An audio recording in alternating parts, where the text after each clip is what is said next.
உறவுகள் எல்லோருக்கும் வணக்கம். BB4Day19க்கான ரிவ்யூ.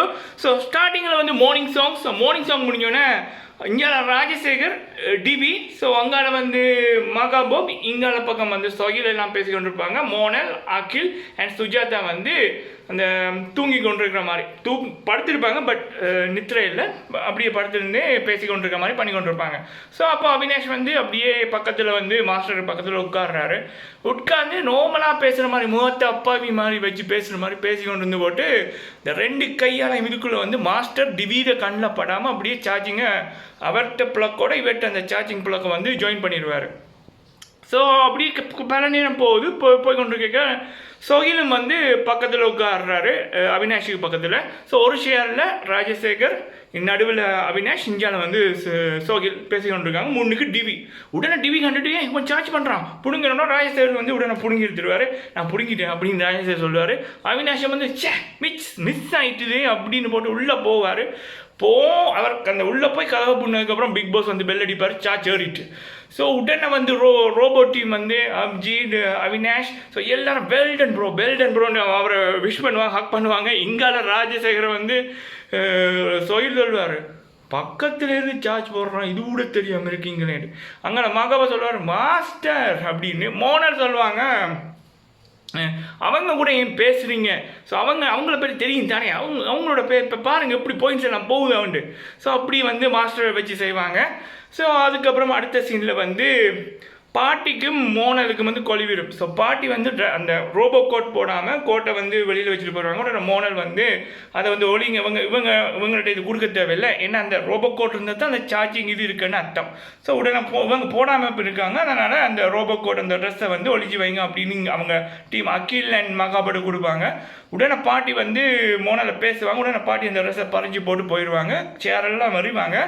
பட் மோனலும் வந்து பெருசாக பண்ணல. பாட்டி அந்த டைமில் கோபமானாங்க, பட் பெரிய சண்டை ஆகாமல் அது முடிஞ்சுது. ஸோ அதுக்கப்புறம் அப்படி பல நேரம் போய் கொண்டிருக்க பிக் பாஸ் வந்து பெல் அடிச்சிட்றாரு, கேம் முடிஞ்சு அப்படின்னு.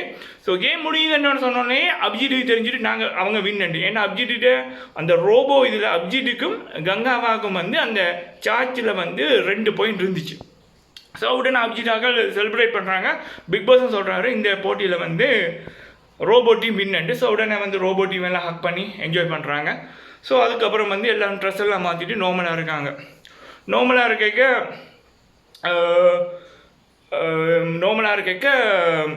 இவர் Noel. So Noel and Monal so பேசி கொண்டிருக்காங்க.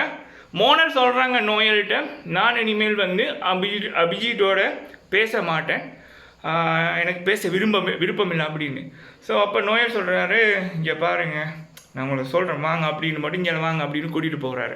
ஸோ அடுத்த சீனில் வந்து ஹரிகா அண்ட் அபிஜித் வந்து ஹரிகா சொல்கிறாங்க, master Abhijit master plan Abhijit, so brilliant, so உங்களோட பிளானால தான் நாங்கள் இது வின் பண்ணோம் அப்படின்னு வந்து ஹிக்ஃபை அடிக்கிறாங்க.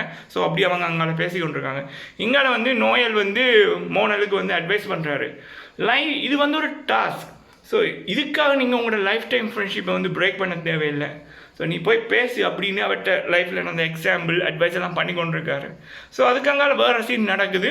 ஸோ அதுக்கு பிறகு வந்து மோனலுக்கு வந்து டேவி நாகவலியும் அட்வைஸ் பண்ணுறாங்க, நீ வந்து அபிஜித் இடத்துல இருந்திருந்தா நீ என்ன பண்ணியிருப்ப. ஸோ அதை தான் அபிஜித் பண்ணான், ஒரு கேமுக்காக அவங்க டீமுக்காக அவன் பண்ணான், நீ உன் டீமுக்காக பண்ண. ஸோ அவ்வளோதான், ஸோ அவங்க கூட பேசு அப்படின்னு. உடனே மோனல் சொல்கிறாங்க, அவங்க கூட ஹரிக்கா இருக்காங்க எப்போ பார்த்தாலும், ஸோ நான் அவனோட பேச போனாலும் ஹரிக்கா தான் என்னோட பேசுகிறாங்க அப்படின்னு. அப்போ உடனே டேவி நாகவலி சொல்கிறாங்க, ஸோ ஹரிக்கா அபிஜித்தோட இருக்கிறது தான் உனக்கு பிரச்சனையா அப்படின்னு. ஸோ அதோட வந்து அந்த சீன் போகுது. அதுக்கப்புறம் வந்து பிக் பாஸ் வந்து எல்லாரோடையும் பேசுகிறாரு. அதாவது இந்த வின் பண்ண டீமில் ரோபோ டீமில் யார் பெஸ்ட் பர்ஃபார்மன்ஸ் அப்படின்னு 4 பேர், அபிஜித், ஹரிகா, கங்காவா அண்ட் அவினாஷ். ஸோ இவங்க 4 பேரையும் வந்து உங்கள் டீம் வந்து செலக்ட் பண்ணுறாங்க. ஸோ இவங்க வந்து நெக்ஸ்ட் வீக்குக்கான கேப்டன்ஷிப் போட்டியில் வந்து பார்ட்டிசிபேட் பண்ணலாம். அதில் வின் பண்ணுறாரு வந்து கேப்டன். அடுத்தது வந்து ஓரஸ்ட் பிளேயர், ஸோ யார் அப்படின்னு. ஸோ நோயல் சொல்லிட்டாரு, நான் ஏற்றுக்கொள்கிறேன் பிக் பாஸ் ஒன்று. ஸோ அவர் அப்படி சொன்னோன்னே எல்லாரும் நோயல்னாங்க. ராஜசேகர் இல்லை நான்ண்டாரு, டிவி வந்து இல்லை நான்ண்டாங்க. ஸோ பல பேர் வந்து டிவியை தான் சொன்னாங்க, பட் நோயலுக்கு தான் கூட ஓட்டு இருந்தது ஓரஸ்ட் பிளேயர்ண்டு. ஸோ உடனே நோயல் வந்து ஜெயிலுக்கு அனுப்புகிறாங்க. ஜெயிலில் நம்ம பார்த்தோம் இல்லை பிக் பாஸ் தமிழ் சீசன் 3ல இருந்த அதே ரூல்ஸ், அந்த ஜெயில் சாப்பாடு இந்த வரைஞ்சி சாப்பிடணும். ஸோ அதே ரூல்ஸ். ஸோ அந்த ட்ரெஸ் ஜெயில் உடுப்பெல்லாம் போட்டுட்டு அவர் உள்ளுக்கு போகிறாரு. ஸோ ஹவுஸ்மேட்ஸ் ஹரிகாக்கெல்லாம் சரியான கவலை, அப்ஜிட்டெல்லாம் அவங்க கூட நின்னாங்க. ஸோ எல்லா ஹவுஸ்மேட்ஸும் அவர் கூட நின்று அவரை கவலைப்படாத மாதிரி பாட்டு பாடியெல்லாம் என்ஜாய் பண்ணாங்க. ஸோ அப்படி போய் கொண்டிருக்கக்குள்ள சீன் முடியுது. பட் மெயின் திங் என்னென்னா, நாளையான எபிசோடில் another wild card entry. வேற லெவல். இந்த முறை வந்து ஒரு ஆக்ட்ரஸ் வராங்க. வேற லெவலுங்க. BB4 Telugu super. ஸோ அவ்வளோதான் நண்பா இந்த வீடியோ பிடிச்சிருந்தா லைக் பண்ணுங்கள், ஷேர் பண்ணுங்கள், மறக்காமல் எங்கள் சேனலை சப்ஸ்கிரைப் பண்ணுங்கள். ஸோ இப்போ பாய். இன்னொரு ரிவ்யூவில் நான் உங்களை சந்திக்கிறேன். இப்போ பாய்.